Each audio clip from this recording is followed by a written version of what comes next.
Le billet était plié à l'intérieur de mon passeport lorsque l'employé du comptoir me rendit mes documents.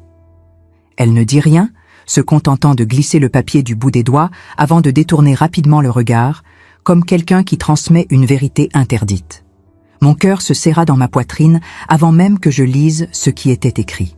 Mon fils, Aymeric, était à mes côtés en train de vérifier le bagage à main, inconscient de tout, et je rangeais le billet dans mon sac sans l'ouvrir, parce que quelque chose en moi savait déjà que cela changerait tout. Je m'appelle Solange Damblay. J'ai 64 ans et je vis à La Rochelle depuis toujours. Je connais chaque rue du centre historique, chaque vitrine qui a changé de propriétaire, chaque banc de place publique où je me suis assise pour me reposer après les courses. J'ai toujours été perçue comme une femme discrète, élégante, de celles qui savent garder les secrets et sourire même quand le monde s'effondre à l'intérieur. Je me suis mariée jeune avec Philippe, un homme prospère qui a bâti un patrimoine et une réputation au fil des décennies. Quand il est mort il y a 7 ans, il m'a laissé un appartement à Nice, un compte bancaire bien organisé et le sentiment d'avoir été aimée comme toute femme mérite de l'être. Ou du moins, c'est ce que je croyais, jusqu'à ce jour à l'aéroport. Aymeric est mon fils unique. Il est né en bonne santé, a grandi dans le confort, a obtenu son diplôme en droit et a ouvert un cabinet au cœur de La Rochelle. Il a toujours été sérieux, calculateur, du genre à choisir ses mots avec soin et a rarement manifesté de l'affection. Après la mort de son père, la distance entre nous s'est creusée. Il m'appelait de temps en temps, toujours pour des raisons pratiques. Signer un document, régler une question concernant la propriété, demander conseil sur des contrats. Jamais pour savoir comment j'allais. Je faisais semblant de ne pas remarquer cette froideur, parce que les mères ont ce terrible talent de justifier l'indifférence de leurs enfants comme s'il s'agissait simplement d'un manque de temps ou d'un excès de responsabilité. Mais ce jour-là, voyageant à mes côtés vers Nice pour signer le transfert définitif de l'appartement que Philippe m'avait laissé, quelque chose commença à peser différemment. L'aéroport était bondé. Des familles se disaient au revoir avec de longs embrassements, des couples discutaient d'itinéraires, des enfants couraient entre les files d'attente avec leurs sacs à dos colorés. J'observais tout en serrant mon sac avec force, sentant le billet plié brûler contre ma poitrine comme une braise cachée. Aymeric était distrait par son téléphone portable, tapant des messages rapides, fronçant les sourcils de temps à autre comme quelqu'un qui résout des problèmes urgents. Il portait un costume bleu marine impeccable, des chaussures italiennes brillantes, le genre de tenue qui transmet le succès et le contrôle. Mais je connaissais mon fils. Je connaissais la façon dont il serrait la mâchoire quand il était nerveux, la manière dont il évitait mon regard quand il mentait. Et à ce moment-là, il était bien trop tendu pour quelqu'un qui accompagnait simplement sa mère dans un voyage banal. L'atmosphère dans le terminal était à la fois ordinaire et étrange.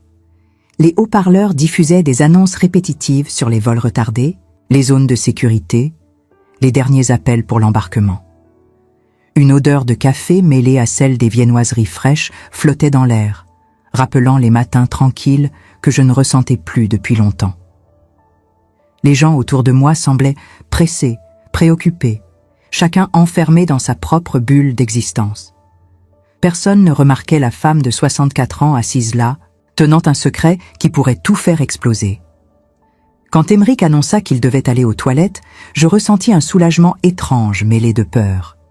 Je restais seule dans la zone d'embarquement, assise sur une chaise en plastique dur, entourée par le bruit incessant des avertissements sonores et des conversations pressées. Je sortis le billet de mon sac, les mains tremblantes. Le papier était fin, ordinaire, sans rien de spécial, mais les mots écrits à la main changèrent tout. Vérifiez la porte 14. Ne revenez plus. Il vous ment. Ma respiration se bloqua.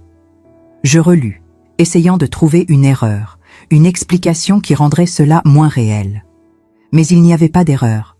Quelqu'un savait quelque chose. Quelqu'un avait eu le courage de me prévenir. Et ce quelqu'un était une parfaite inconnue qui avait risqué son propre emploi pour glisser un billet dans mon passeport comme on passe un secret de vie ou de mort. Je cherchais l'employé du regard autour de moi, mais elle avait déjà disparu parmi les comptoirs, comme un fantôme ayant accompli sa mission avant de se dissoudre dans l'air. La porte 14 se trouvait à l'extrémité opposée du terminal. Notre vol partait de la porte 22. Il n'y avait aucune raison pour que je me rende là-bas, si ce n'est la curiosité qui commençait à déchirer ma poitrine comme un ongle acéré. Je rangeais le billet à nouveau et me levais, sentant mes jambes flageolantes. Je marchais lentement entre les couloirs de l'aéroport, passant devant les boutiques de parfums et de chocolats français, les vitrines de montres luxueuses, les cafétérias où des touristes sirotèrent des cafés allongés en feuilletant des magazines. Tout semblait absurdement normal, comme si le monde n'était pas sur le point de s'effondrer sur moi. Mon esprit tournait à pleine vitesse pendant que je marchais. Je repensais aux derniers mois, aux appels téléphoniques d'Aymeric qui étaient devenus plus fréquents, à ses questions insistantes sur l'appartement de Nice, à sa proposition soudaine de m'accompagner pour signer les documents de transfert alors qu'il n'avait jamais manifesté d'intérêt auparavant pour mes affaires. Chaque détail prenait maintenant une signification sinistre. Les pièces d'un puzzle que j'avais refusé de voir s'assemblaient lentement, révélant une image que je redoutais de contempler. Quand j'arrivai près de la porte 14, je vis Aymeric. Il était de dos, en train de parler avec un homme que je n'avais jamais vu de ma vie.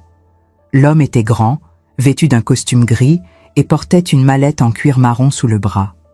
Il parlait à voix basse, mais on pouvait percevoir l'urgence dans leur gestuelle. Aymeric remit quelque chose à l'homme. Des papiers, des documents. Je reconnus la couverture bleue de l'enveloppe où je rangeais les registres de l'appartement à Nice. Mon estomac se retourna. Comment avait-il accès à cela? Je ne lui avais rien donné. Du moins, pas consciemment.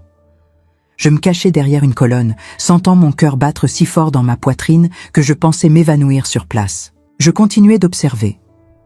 L'homme au costume gris ouvrit la mallette, vérifia les papiers, prit des notes dans un petit carnet. Aymeric hocha la tête avec anxiété, comme quelqu'un qui conclut une affaire importante. Puis, de nulle part, une femme s'approcha.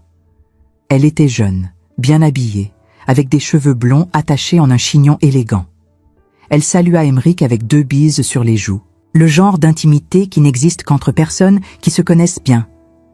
Très bien. Il me fallut quelques secondes pour la reconnaître. Cléa Montaubert, mon ex-belle-fille, la femme qu'Aymeric avait fréquentée pendant des années et qu'il avait failli épouser avant de tout rompre brusquement il y a 3 ans, sans jamais me donner de vraies explications. Elle avait toujours été ambitieuse, intelligente, du genre à savoir exactement ce qu'elle voulait et comment l'obtenir. Je ne l'avais jamais vraiment appréciée, mais je feignais la sympathie parce que mon fils semblait heureux à ses côtés. Quand ils se sont séparés, Aymeric avait dit que c'était une décision mutuelle, qu'ils suivraient des chemins différents. Mais la voir là, à la porte 14, à ses côtés, remettant des documents à un inconnu, fit tout prendre sens d'une manière douloureuse et terrifiante. Ils rirent, tous les 3, comme s'ils célébraient quelque chose. Aymeric tapota l'épaule de l'homme au costume gris. Cléa sourit d'une manière que je connaissais bien, ce sourire de quelqu'un qui vient de gagner un pari. Et alors, je compris. Il complotait quelque chose. Quelque chose qui impliquait mon patrimoine, ma signature, ma confiance. Mon propre fils me trahissait. La douleur qui me traversa à cet instant fut indescriptible. Ce n'était pas seulement la colère ou la déception. C'était quelque chose de plus profond, de plus viscéral.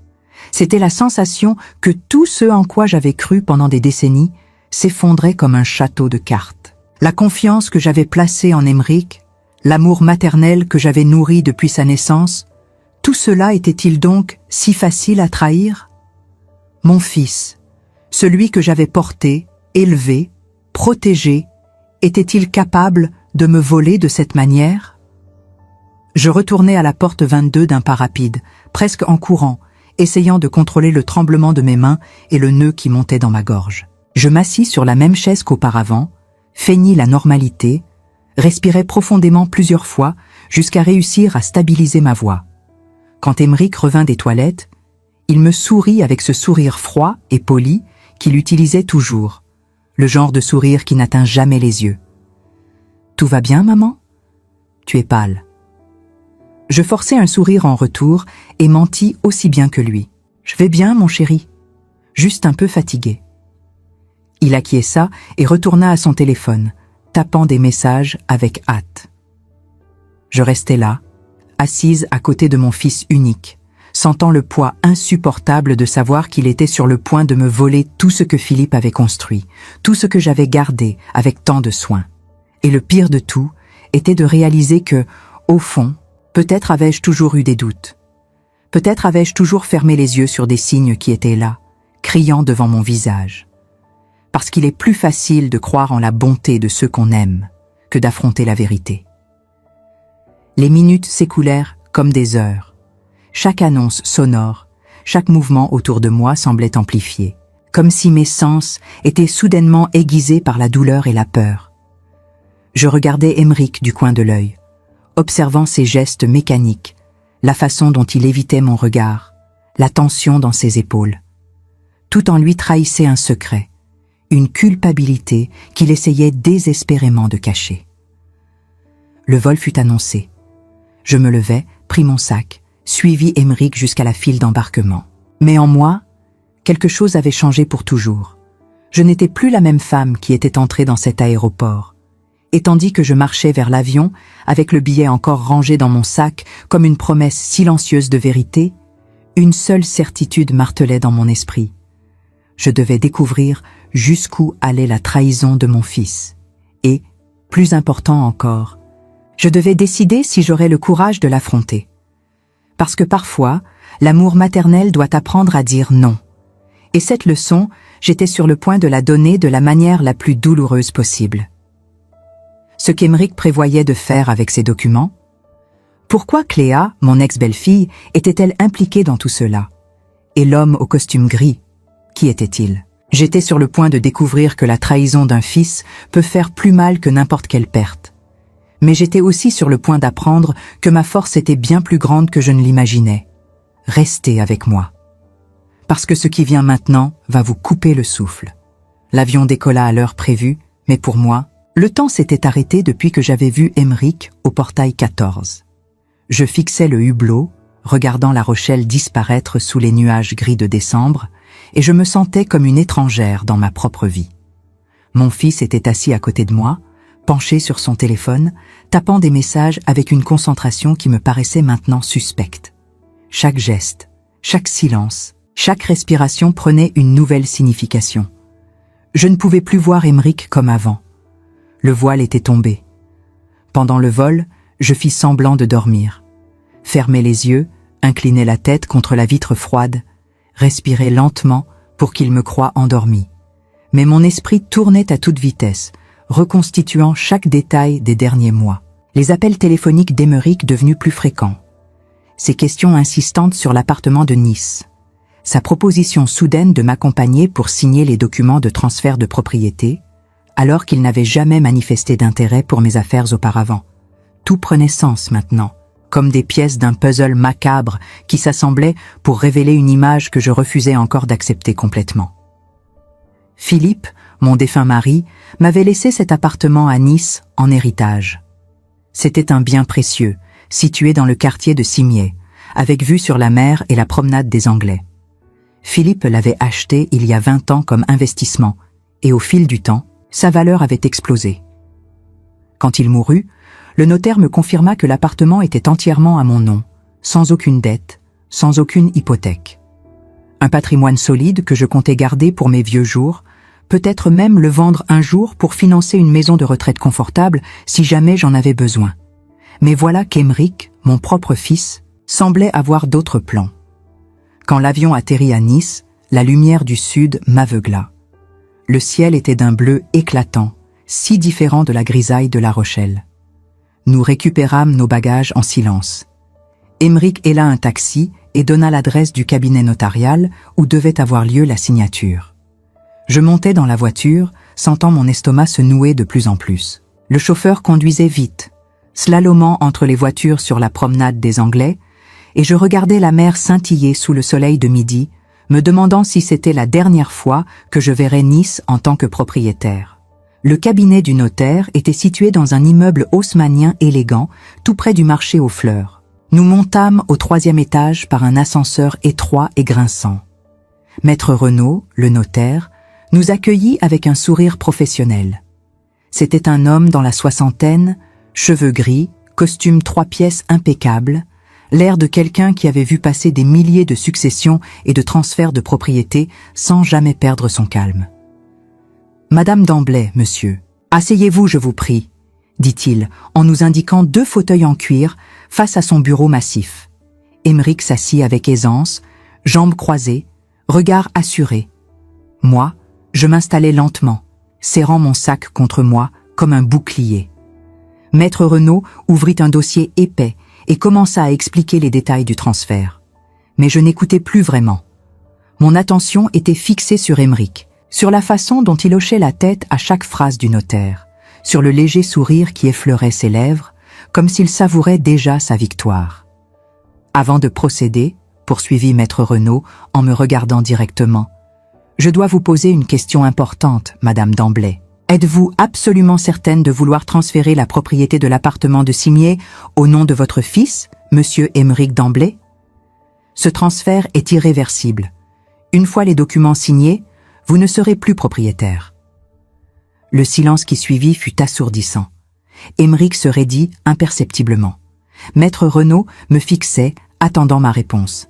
Et moi, je restais figé, le stylo dans la main, incapable de bouger. Parce que je venais de comprendre. Je venais de comprendre que je n'avais jamais voulu transférer cet appartement. Jamais. C'était Aymeric qui avait tout organisé, qui m'avait convaincu petit à petit, qui avait parlé de simplification fiscale, de gestion patrimoniale, de préparation de succession. Il avait utilisé des mots compliqués, des arguments techniques, et moi, dans ma confiance aveugle, j'avais dit oui sans vraiment réfléchir. « Maman », murmura Aymeric d'une voix douce mais tendue. « Nous en avons déjà discuté. C'est pour ton bien. Pour éviter les complications futures. Tu te souviens ?» Je le regardais, vraiment le regardais. Et pour la première fois de ma vie, je vis mon fils tel qu'il était. Un homme prêt à tout pour obtenir ce qu'il voulait. Un homme qui me manipulait depuis des mois, qui avait utilisé mon amour maternel, ma confiance, ma naïveté. Un homme qui ressemblait de plus en plus à Philippe. Mon défunt mari que j'avais idéalisé pendant tant d'années, mais dont les secrets commençaient maintenant à remonter à la surface de ma mémoire comme des cadavres enfouis au fond d'un lac. « Non », dis-je d'une voix claire et ferme qui me surprit moi-même. « Je ne veux pas transférer l'appartement. » Aymeric blêmit. Maître Renaud haussa un sourcil, surpris mais professionnel. « Pardon ?» répliqua Aymeric en se penchant vers moi. « Maman, tu ne peux pas faire ça. Nous avons tout préparé. Les documents sont prêts. C'était décidé. » « Non, » répétai-je en posant le stylo sur le bureau. « C'était ta décision. Pas la mienne. Je ne signe rien. » Le visage d'Aymeric se transforma. La façade de contrôle, de politesse, de fille dévouée s'effondra en quelques secondes. Ses yeux devinrent durs, sa mâchoire se crispa, ses mains se serrèrent en poing sur les accoudoirs du fauteuil. « Tu ne comprends pas, » siffla-t-il entre ses dents. « Tu ne comprends rien. J'ai des dettes, maman. Des dettes énormes. Mon cabinet est au bord de la faillite. Si je ne règle pas mes créanciers d'ici la fin du mois, je perds tout. Tout. Tu veux que je finisse à la rue ? Tu veux que ton fils perde sa réputation, son honneur, sa carrière. » Sa voix montait, tremblante de rage et de désespoir. Maître Renaud se leva discrètement, mal à l'aise, et sortit du bureau sous prétexte d'aller chercher de l'eau. Nous restâmes seuls, face à face, et je sentis mon cœur se briser en 1000 morceaux. Parce que je voyais enfin la vérité. Mon fils n'était pas venu m'accompagner par amour, il était venu me dépouiller par nécessité. « Tu savais » murmurai-je. « Tu savais depuis le début que tu allais me voler. »« Ce n'est pas du vol, » rugit-il. « C'est mon héritage. Cet appartement devrait me revenir de toute façon. Papa l'a construit pour moi, pour notre famille. »« Ton père l'a construit avec de l'argent qu'il a détourné, » répliquai-je d'une voix glaciale. « Avec de l'argent qu'il a volé à ses propres clients. Tu le sais aussi bien que moi. Alors ne me parle pas d'héritage. » Le silence retomba. Aymeric me regardait comme s'il me voyait pour la première fois. Ou plutôt, comme s'il réalisait pour la première fois que je n'étais plus la femme docile et aveugle qu'il avait toujours connue. « Comment ? Comment tu sais ça ?» balbutia-t-il. « Je sais beaucoup de choses, Aymeric. Des choses que j'ai choisi d'ignorer pendant des années. Des choses que j'aurais dû affronter il y a longtemps. Mais aujourd'hui, c'est fini. Je ne ferme plus les yeux. Je me levai, pris mon sac et marchai vers la porte. Émeric bondit de son fauteuil et m'attrapa le bras avec violence. « Tu ne peux pas partir !» hurla-t-il. « Tu ne peux pas me faire ça !» Je me dégageai d'un coup sec et le regardai droit dans les yeux. « Lâche-moi, ou j'appelle la police. » Il recula, choqué, tremblant de rage impuissante. Je sortis du bureau sans me retourner, descendis les escaliers à toute vitesse et me retrouvai dans la rue baignée de soleil, haletante, le cœur battant à tout rompre. Les passants me regardaient avec curiosité, mais je m'en fichais. Je venais de dire non à mon fils pour la première fois de ma vie. Et cette sensation, aussi douloureuse soit-elle, était la chose la plus libératrice que j'ai jamais ressentie. Je marchais longtemps dans les rues de Nice sans savoir où j'allais. Mes jambes me portaient mécaniquement, traversant le marché aux fleurs où les étals débordèrent de roses, de pivoines et de lavandes, longeant la promenade des Anglais où les palmiers oscillaient doucement sous la brise marine, passant devant les façades colorées des immeubles Belle Époque qui scintillaient sous le soleil de l'après-midi. Le ciel était d'un bleu intense, presque irréel, et la mer Méditerranée s'étendait à l'infini, calme et majestueuse. Mais je ne voyais rien de cette beauté. Le soleil tapait fort sur ma nuque, réchauffant ma peau, mais je ne sentais rien. J'étais engourdi, comme anesthésié par le choc de ce qui venait de se passer. Mon fils, mon propre fils, avait essayé de me voler. Et pire encore, il avait utilisé mon amour contre moi, comme une arme. Les touristes autour de moi prenaient des photos, riaient, profitèrent de la douceur niçoise. Des couples se promenaient, main dans la main, des familles s'arrêtaient devant les glaciers artisanaux, des enfants couraient en criant de joie vers la plage de Galets. Le monde continuait de tourner, indifférent à ma douleur. Je me sentais invisible, comme un fantôme errant dans une ville qui ne m'appartenait plus. Je m'assis finalement sur un banc, face à la mer, à l'ombre d'un pin parasol dont les branches formaient un abri fragile contre la chaleur. Les vagues venaient mourir doucement sur les galets, créant une mélodie répétitive et apaisante. Je regardais l'horizon en essayant de rassembler mes pensées, de donner un sens à ce chaos qui tourbillonnait dans ma tête. Combien de fois avais-je fermé les yeux sur les mensonges de Philippe? Combien de fois avais-je préféré croire ses explications bancales plutôt que d'affronter la réalité? Les souvenirs remontaient maintenant avec une clarté cruelle, ses retours tardifs à la maison, ses voyages d'affaires inexpliqués, ses coups de téléphone mystérieux qu'il prenait toujours dans une autre pièce. J'avais tout vu, tout entendu, mais j'avais choisi l'aveuglement, par amour, par peur, par lâcheté. Et maintenant, Émeric suivait exactement le même chemin. L'histoire se répétait, comme une malédiction familiale que je n'avais jamais eu le courage de briser. Mon fils était devenu le reflet de son père, reproduisant les mêmes schémas de manipulation, de mensonges, de trahison. Et moi, j'étais restée la même femme naïve qui préférait l'illusion du bonheur à la dureté de la vérité. Mon téléphone vibra dans mon sac, me tirant brusquement de mes pensées. Un message d'Émeric s'afficha sur l'écran. « Maman, il faut qu'on parle. S'il te plaît, ne fais pas ça. » Je le lus sans émotion et l'effaçai immédiatement. Puis un autre arriva quelques minutes plus tard. « Je suis désolé. J'étais désespéré. Laisse-moi t'expliquer. » Effacé également. Les messages continuèrent pendant plus d'1 heure, de plus en plus suppliants, de plus en plus pathétiques. « Maman, réponds-moi. Tu ne comprends pas la situation. J'ai besoin de toi. » Chaque notification faisait vibrer le téléphone dans ma main, mais je les supprimais un par un, méthodiquement, sans les relire. Jusqu'à ce que le ton change radicalement. « Tu vas le regretter. Tu ne sais pas dans quoi tu t'embarques. J'ai des moyens de te forcer. » Cette dernière phrase me glaça le sang.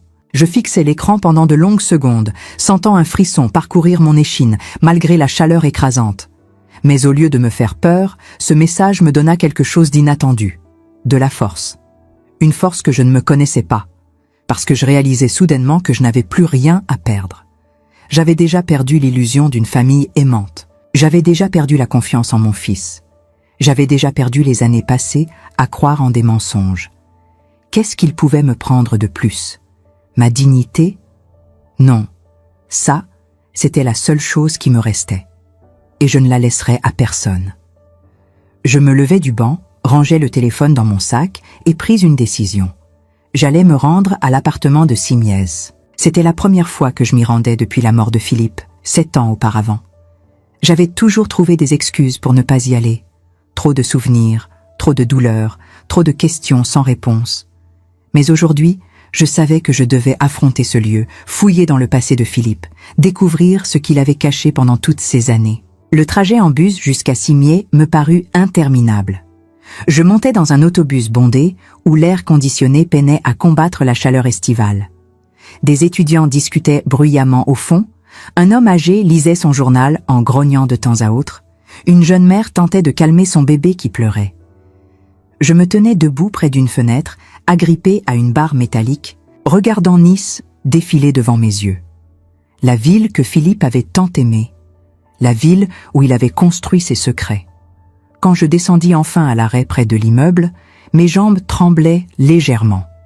Le quartier de Simiez était calme, presque silencieux comparé à l'agitation de la promenade. Des villas luxueuses bordaient les rues, entourées de jardins parfaitement entretenus. Des cyprès élancés montaient vers le ciel comme des sentinelles immuables. L'air sentait le jasmin et la résine de pin. L'immeuble où se trouvait l'appartement était un bâtiment haussmannien magnifique, avec une façade ocre ornée de balcons en fer forgé et de volets bleus. Je m'arrêtai devant l'entrée, le cœur battant, comme si franchir ce seuil signifiait traverser une frontière invisible entre mon ancienne vie et quelque chose d'inconnu et de terrifiant. Le concierge de l'immeuble, un homme âgé avec une moustache blanche impeccable et des yeux bleus pétillants, me reconnut immédiatement malgré les années écoulées. « Madame Damblay !» s'exclama-t-il avec un sourire chaleureux et sincère. « Cela fait si longtemps. Vous venez enfin voir votre appartement ? Je me demandais quand vous viendriez. »« Oui, » répondis-je, en essayant de sourire malgré le nœud qui serrait ma gorge. « J'ai besoin de me reconnecter avec certains souvenirs. » Il hocha la tête avec compréhension, comme s'il percevait la lourdeur émotionnelle de ma visite.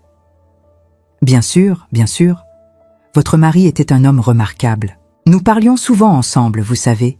Il venait ici régulièrement, parfois seul, parfois. Enfin, c'était un homme très sociable. » Je notais l'hésitation dans sa voix, la manière dont il avait coupé sa phrase. Parfois avec qui ? Avec la femme des photos que j'allais bientôt découvrir. Il me tendit les clés avec un geste cérémonieux et m'accompagna jusqu'au 5e étage dans un vieil ascenseur en bois qui grinçait à chaque étage. Le trajet me parut durer une éternité. Le concierge parlait de choses et d'autres, du temps, des travaux de rénovation dans l'immeuble, mais je ne l'écoutais plus vraiment. Mon esprit était déjà de l'autre côté de cette porte. Quand j'ouvris enfin la porte de l'appartement, une odeur de renfermé m'assaillit, mélangée à un parfum familier que je ne pus identifier immédiatement. C'était l'odeur de Philippe, son eau de toilette mêlée à quelque chose de plus subtil, de plus féminin. Un parfum floral que je ne portais pas. L'appartement était exactement comme Philippe l'avait laissé. Meubles recouverts de draps blancs qui leur donnaient l'apparence de fantômes, figés dans le temps. Bibliothèque massive, remplie de livres anciens, aux reliures en cuir. Grande baie vitrée donnant sur la mer Méditerranée qui scintillait au loin. Tableaux aux murs représentant des scènes maritimes et des ports méditerranéens. Tout était figé dans le temps, comme un musée dédié à un homme que j'avais aimé, mais que je n'avais jamais vraiment connu. Je retirai lentement les draps blancs qui recouvraient les meubles, soulevant des nuages de poussière qui dansaient dans les rayons de soleil filtrant à travers les volets. Chaque objet révélé racontait une histoire. Un fauteuil en cuir patiné où Philippe s'asseyait probablement pour lire, un bar en acajou rempli de bouteilles de whisky et de cognac hors d'âge, un bureau ancien avec des tiroirs fermés à clé. Je commençai à fouiller, d'abord machinalement, ouvrant les tiroirs qui n'étaient pas verrouillés, feuilletant les livres à la recherche de notes ou de lettres cachées, cherchant sans trop savoir quoi. Puis, avec plus de méthode, inspectant chaque recoin, chaque placard, chaque espace caché. Dans la cuisine, je trouvais de la vaisselle fine, des verres à champagne, 2 de chaque chose comme pour un couple. Dans la chambre, le lit était fait avec des draps de soie blanche et sur la table de nuit traînait un livre de poésie que je ne connaissais pas. Et c'est dans le bureau, derrière une fausse cloison, que je découvris par hasard en déplaçant une bibliothèque lourde dont les roulettes crissèrent sur le parquet ciré, que je trouvais ce que je cherchais sans le savoir. Une cachette. Un espace secret aménagé dans le mur, dissimulé derrière des livres factices. Mon cœur s'accéléra quand je compris ce que j'avais devant moi. Des dossiers. Des dizaines de dossiers soigneusement classés par ordre alphabétique et par date. Des relevés bancaires de comptes que je ne connaissais pas, ouverts dans des banques suisses et luxembourgeoises. Des contrats d'investissement dans des entreprises dont je n'avais jamais entendu parler. Sociétés immobilières, fonds spéculatifs, start-up technologiques.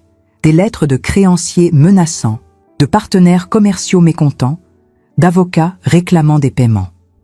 Et au milieu de tout cela, cachées dans une enveloppe Kraft, des photos. Des photos de Philippe avec une femme que je ne connaissais pas. Une femme brune, aux cheveux longs et ondulés, élégante, portant des robes coûteuses et des bijoux discrets. Elle souriait à l'objectif avec une intimité qui ne laissait aucun doute sur la nature de leur relation. Sur certaines photos, ils étaient sur une terrasse avec vue sur la mer, partageant un verre de vin. Sur d'autres, ils marchaient main dans la main le long de la promenade des Anglais. Sur une photo en particulier, elle portait la même robe que celle que Philippe m'avait offerte pour notre anniversaire de mariage, sauf qu'elle était rouge alors que la mienne était bleue. Je m'assis par terre, au milieu des documents éparpillés autour de moi comme les débris d'une vie explosée, et je pleurais. Pleurais pour la femme naïve que j'avais été, celle qui avait cru aux promesses, aux serments, à la fidélité. Pleurais pour toutes ces années perdues à croire en un mensonge soigneusement construit. Pleurais pour Philippe, qui avait construit sa fortune sur la malhonnêteté, le mensonge et l'infidélité, et qui était mort en emportant ses secrets dans la tombe. Et pleurais pour Aymeric, qui avait hérité non seulement des biens de son père, mais aussi de sa moralité corrompue, de sa capacité à trahir ceux qu'il aimait. Mais les larmes ne durèrent pas longtemps. Parce qu'en fouillant plus profondément dans les dossiers, sous les relevés bancaires et les contrats, je découvris quelque chose qui changea tout. Un testament. Un vrai testament manuscrit, rédigé par Philippe de sa propre main 2 mois avant sa mort, et qui n'avait jamais été enregistré officiellement auprès d'un notaire. Je dépliai le document avec des mains tremblantes. L'écriture de Philippe était reconnaissable, légèrement penchée vers la droite, avec ses majuscules caractéristiques. Je lus chaque mot, chaque ligne, sentant mon cœur se serrer de plus en plus. Dans ce document bouleversant, Philippe reconnaissait avoir détourné des fonds de ses clients pour investir dans des projets risqués qui avaient parfois échoué. Il reconnaissait avoir menti à tout le monde, y compris à moi, sa femme fidèle. Il nommait les personnes qu'il avait escroquées, 15 noms au total, avec les montants exacts qu'il leur devait. Et surtout, il demandait pardon. Il suppliait qu'après sa mort, tous ses biens soient liquidés et utilisés pour rembourser intégralement les personnes qu'il avait escroquées, avec des intérêts compensatoires pour les années perdues. Mais ce testament n'avait jamais été exécuté, parce qu'Aymeric, en tant qu'exécuteur testamentaire officiel désigné par le testament notarié antérieur, avait choisi de l'enterrer, de le cacher, de faire comme s'il n'existait pas. Mon fils savait. Il avait toujours su. Il avait probablement trouvé ce document en vidant l'appartement après la mort de Philippe, et il avait choisi délibérément de garder l'argent, de profiter de l'héritage malhonnête de son père, de laisser les victimes dans l'ignorance et la douleur. Et maintenant, non content de cet héritage volé, il essayait de me voler aussi, de s'approprier le dernier bien qui me restait. La colère monta en moi comme une vague brûlante, une colère que je n'avais jamais ressentie auparavant, pure et justifiée.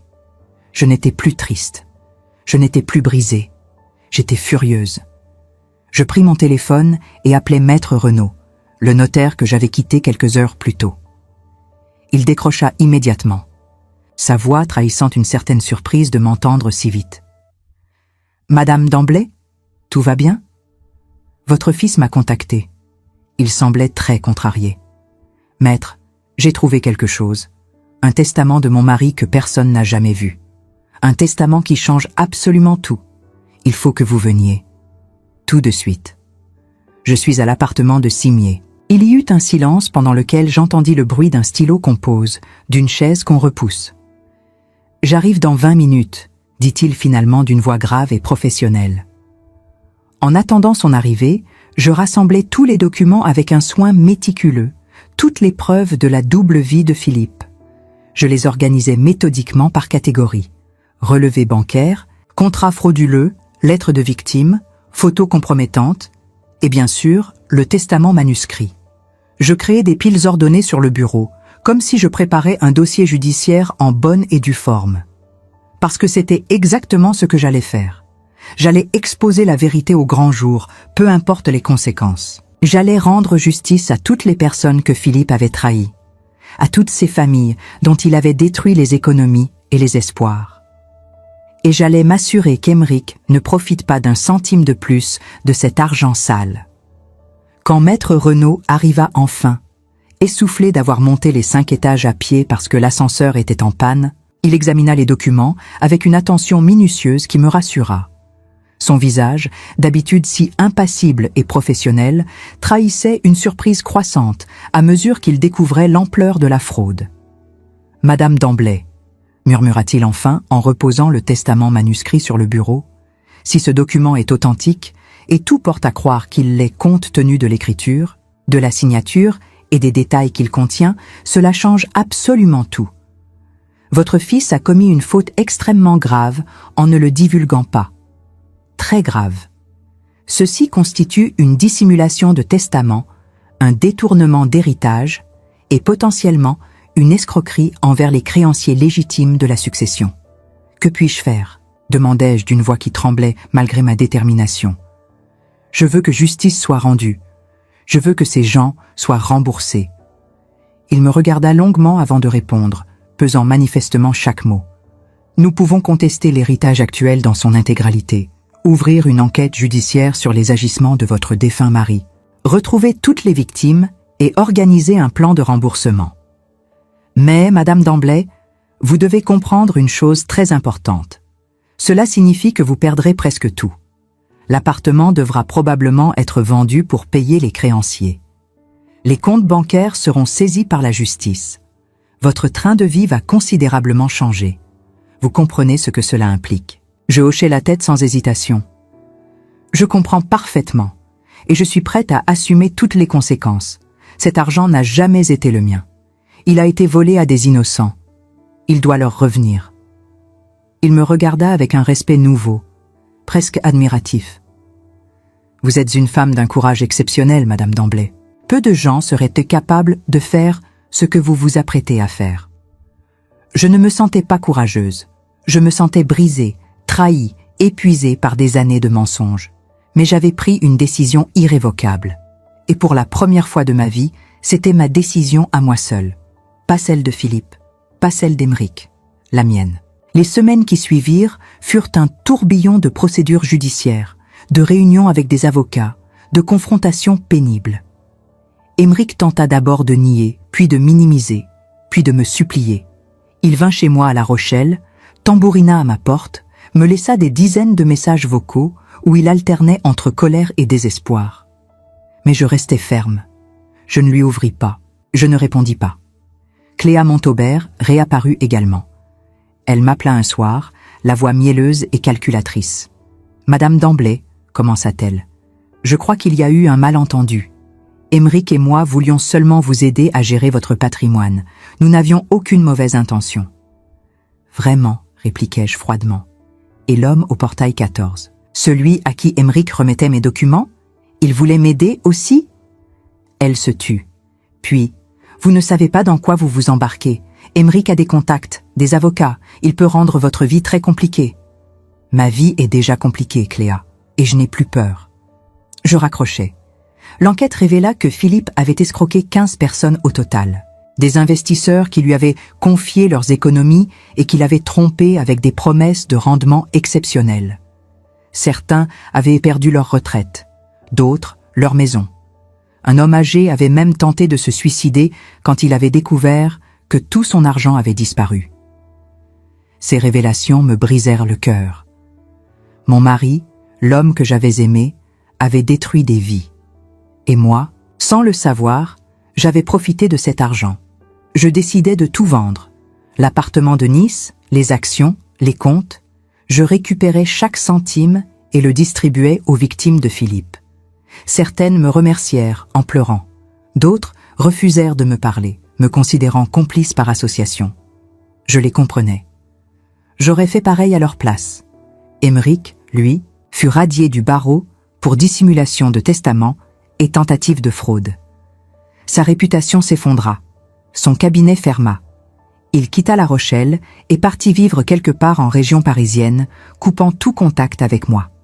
Au début, je ressentis une douleur atroce, la douleur de perdre un enfant, même un enfant qui m'avait trahi. Mais avec le temps, cette douleur se transforma en quelque chose d'autre, en libération. Un jour de printemps, 6 mois après toute cette histoire, je retournai à l'aéroport de La Rochelle. Pas pour voyager, juste pour marcher dans les couloirs, pour me souvenir. Je passais devant le portail 14, il était désert. Aucun avion n'était prévu. Je restais là, debout, regardant les sièges vides, et je repensais aux billettes que la fonctionnairesse m'avait glissées ce jour-là. Je ne l'avais jamais retrouvée. J'avais cherché, demandé au personnel, mais personne ne correspondait à son description. Comme si elle n'avait jamais existé. Ou comme si elle avait été un ange gardien envoyé au moment exact où j'en avais besoin. Je m'assis sur un des sièges et fermai les yeux. Autour de moi, le ballet habituel de l'aéroport continuait. Famille pressée, annonces sonores, enfants qui couraient, la vie, tout simplement. Et pour la première fois depuis des années, je me sentis en paix. J'avais tout perdu. Mon mari, mon fils, mon patrimoine. Mais j'avais gagné quelque chose de bien plus précieux. Ma dignité, ma liberté, le droit de me regarder dans le miroir sans honte. En rentrant chez moi ce soir-là, je trouvais une lettre dans ma boîte aux lettres. Une enveloppe simple, sans adresse d'expéditeur. À l'intérieur, un mot écrit à la main. Vous avez eu le courage de regarder la vérité en face. C'est la chose la plus difficile au monde. Soyez fiers de vous. Une amie. Je sus immédiatement que c'était elle, la femme du billet, celle qui avait eu le courage de me prévenir quand personne d'autre ne l'aurait fait. Je gardai cette lettre précieusement et la relus chaque fois que le doute m'assaillait, chaque fois que je me demandais si j'avais pris les bonnes décisions. Aujourd'hui, je vis dans un petit appartement modeste à La Rochelle. Je n'ai plus beaucoup d'argent, mais j'ai suffisamment pour vivre dignement. Je fais du bénévolat dans une association d'aide aux victimes d'escroqueries financières. Je partage mon histoire pour que d'autres femmes, d'autres mères, ne tombent pas dans les mêmes pièges que moi. Je leur dis qu'il n'est jamais trop tard pour dire non. Qu'il n'est jamais trop tard pour choisir la vérité plutôt que le confort du mensonge. Émeric, je ne sais pas ce qu'il est devenu. Parfois, je pense à lui. Je me demande s'il regrette, s'il a appris quelque chose. Mais je ne cherche pas à le savoir. Parce que j'ai compris une chose essentielle. On ne peut pas sauver quelqu'un qui ne veut pas être sauvé. Tout ce qu'on peut faire, c'est sauver soi-même. Et moi, Solange Damblé, 65 ans, femme ordinaire qui a vécu une vie extraordinairement douloureuse, je me suis sauvée. Et ça, personne ne pourra jamais me l'enlever. 2 ans passèrent. 2 ans pendant lesquels je reconstruisis ma vie pierre par pierre, comme on restaure une vieille maison après un incendie. Ce ne fut pas facile. Il y eut des nuits où je pleurais seule, des matins où je me réveillais avec un poids sur la poitrine, des moments où je doutais d'avoir fait les bons choix. Mais chaque fois que le doute m'envahissait, je pensais au visage des personnes que Philippe avait escroquées et que j'avais pu aider à rembourser. Je pensais à Madame Blanchard, cette vieille dame de Marseille qui avait perdu ses économies de toute une vie et qui m'avait serré les mains en pleurant quand je lui avais rendu son argent.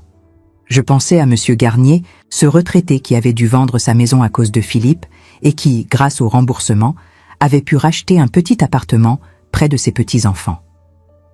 Ces visages me donnaient la force de continuer.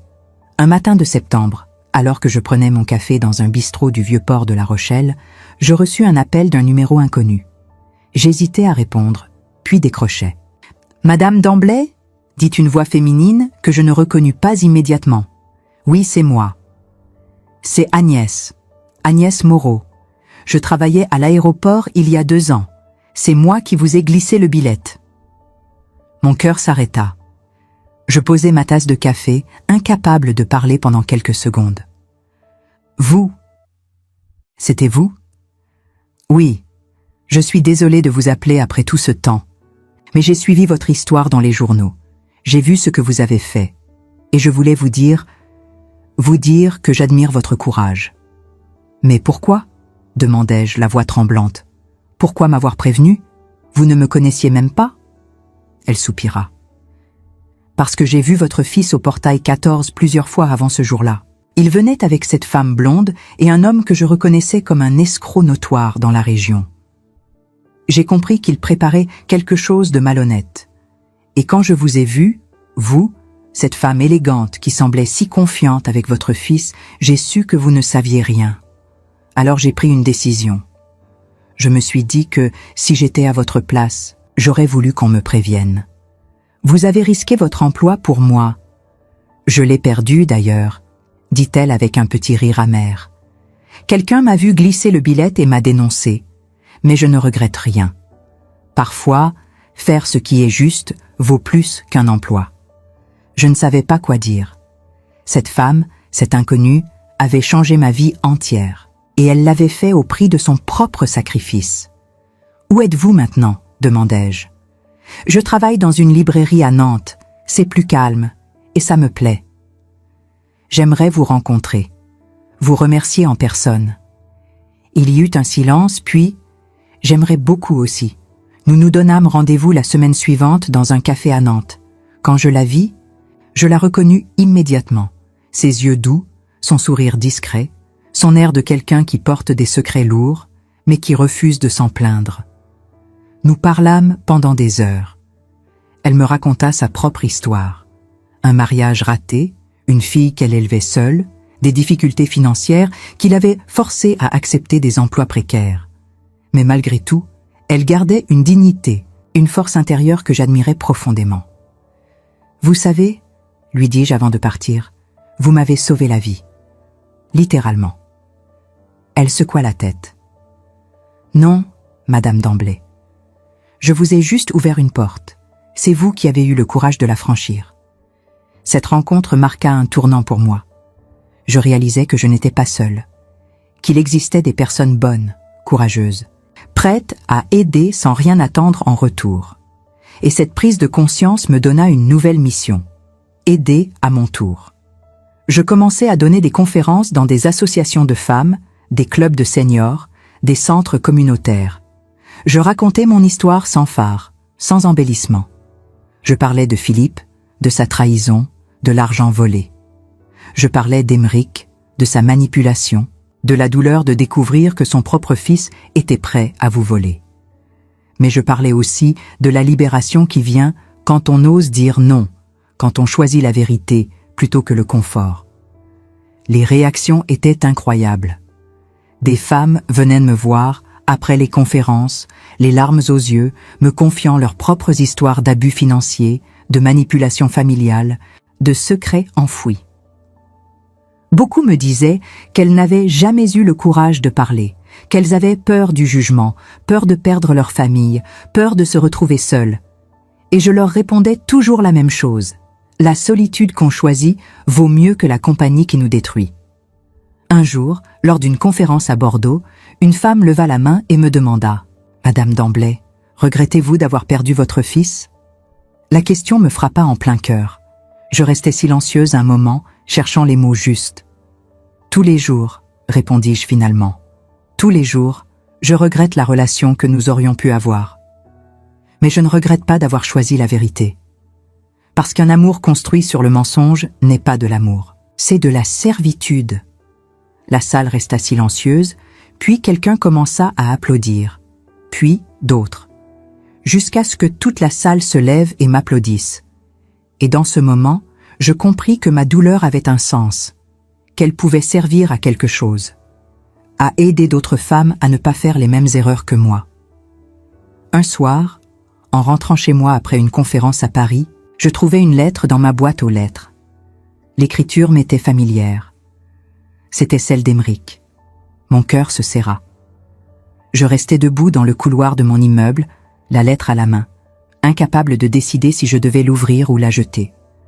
Finalement, je montai chez moi, préparai du thé, m'installai dans mon fauteuil près de la fenêtre et l'ouvris. « Maman, je ne sais même pas si tu liras cette lettre. Je ne sais pas si tu me pardonneras un jour. Probablement pas. Et je le mérite. Ces 2 dernières années ont été les pires de ma vie. J'ai perdu mon cabinet, ma réputation, ma fierté. Mais le plus dur, c'est d'avoir perdu ton respect. Je me regarde dans le miroir et je vois papa. Je vois un homme prêt à tout pour l'argent, pour le statut, pour l'apparence. Et ça me dégoûte. Je ne t'écris pas pour demander pardon. Je sais que ce que j'ai fait est impardonnable. Je t'écris juste pour te dire que tu avais raison. Surtout. Et que si j'avais eu un 10e de ton courage, ma vie aurait été différente. Je ne te demande pas de me répondre. Je voulais juste que tu saches. Aymeric. Je repliai la lettre lentement. Mes mains tremblaient. Une partie de moi voulait courir vers lui, le serrer dans mes bras, lui dire que tout pouvait recommencer. Mais une autre partie, plus sage, plus forte, savait que ce n'était pas la solution. Aymeric devait trouver son propre chemin, tout comme j'avais trouvé le mien. Je ne répondis pas à cette lettre, mais je la gardai. Parce qu'un jour, peut-être, quand Aymeric aurait vraiment changé, quand il aurait fait le travail intérieur nécessaire pour devenir quelqu'un de meilleur, peut-être que nous pourrions nous reparler. Peut-être. Mais ce jour-là n'était pas encore venu, et je l'acceptais. Aujourd'hui, à 67 ans, je vis une vie simple mais riche. Riche en amitiés authentiques, en projets qui ont du sens, en moments de paix. Je me suis réconcilié avec mon passé, avec Philippe et ses mensonges, avec Aymeric et sa trahison, avec moi-même et mes propres erreurs. Chaque mois, je retourne à l'aéroport de La Rochelle. Je m'assieds près du portail 14 et je regarde les gens passer. Les familles qui partent en vacances, les hommes d'affaires pressés, les couples amoureux, les personnes seules.